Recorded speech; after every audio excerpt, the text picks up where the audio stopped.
It was outside the old Jackson's Airport terminal in 1997 that Prime Minister Bill Skate publicly and unceremoniously sacked his deputy Chris Iveta. The Prime Minister had just returned from an overseas meeting, and while he was away, an associate released videos of him boasting about alleged crimes. The man in question, Mujo Sefa, also secretly filmed the Deputy Prime Minister and the Defence Minister appearing to receive cash bribes. I don't need money. My dear members, I'll take it away and go here. There's no other good one. I'm the only good one. Prime Minister Skate held a news conference inside the terminal announcing the sacking of the PPP leader Andrew Byng and the Deputy Prime Minister Chris Iveta. From today, I have sacked Chris Iveta and Andrew Byng. They conspired. It is alleged they conspired. As from today, they are two sacked. And outside, Skate told him that he had been sacked when Iveta came to welcome him back. All the events were recorded by EMTV and the ABC. I want to be honest with you. I sacked you today, and I've sacked Andrew Byng. I think you people really set me up. No, bro, I haven't. I've been waiting for you to come back, so... He's no longer the Deputy Prime Minister. Okay, Prime Minister, we'll see you. Okay. Well, the Prime Minister has the prerogative to sack any minister. All of this has now become part of the tapestry of Papua New Guinea's rich yet troublesome and sometimes infuriating political history. 1997 to 1999 were turbulent years for the country. In the first quarter of 1997, word came out that the government of Sir Julius Chan was in talks with a British security contractor, Tim Spicer, and they were jointly planning to bring in South African mercenaries to end the decade-long Bougainville crisis. As Australia, behind the scenes, urged Papua New Guinea against the decision, the government was determined to proceed with the hefty security contract. After news broke in Australia, the NCD governor and opposition MP Bill Skate became the strongest of the political voices against the Sandline contract and against the Chan government.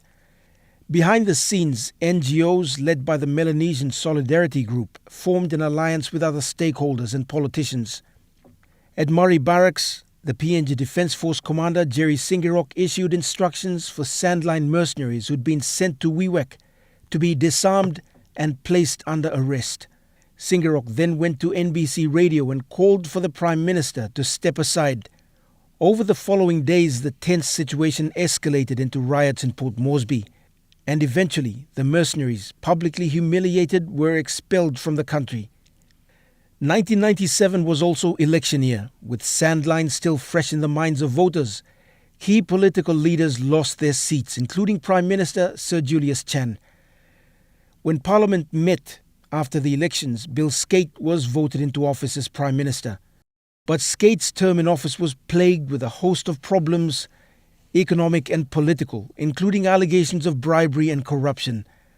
The Skate government had taken over at a time when political allegiances were as fluid and unpredictable, and some would argue far worse than the decade of the 80s. When Bill Skate came to power, the country's cash flow had been severely hampered by 10 years of war on Bougainville, and these problems were further compounded with controversies surrounding the political and economic decisions he made at the time.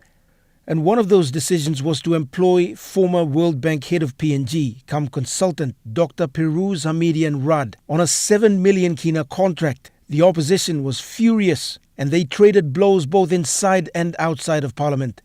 Hamidian Rudd developed the 1999 budget with recommendations to cut funding to important sectors like education, health and law enforcement. On an even grander scale, the controversies reached outside of PNG's boundaries. Government attempts to give diplomatic recognition to Taiwan in the hope of funding support fell through after it was revealed very publicly. When the Mujo Sefa tapes were broadcast on Australian television and later on MTV, the Prime Minister was overseas. When he returned, he underestimated the impact of the news. At the airport, the PM tried to downplay the news, but when prompted during questions, he announced the sacking of his deputy Chris Iveta and coalition partner Andrew Byng. Coalition MPs immediately withdrew their support. With Iveta gone from cabinet, Pangu split into two camps. We withdraw our support from Bill Skate. People are ready to go inside and run him country. As time went on and faced with immense pressure from within his own ranks and the opposition, Skate resigned, paving way for the election of a new Prime Minister. And after a lot of wrangling in the weeks leading up to Skate's resignation as Prime Minister, Mr. Murata, 99. coalition leaders including John Pundari made a decision to back Sir Mekere Murata as Prime Minister. I now declare Mr. Mekere Murata as the Prime Minister-elect of the independent state of Papua New Guinea.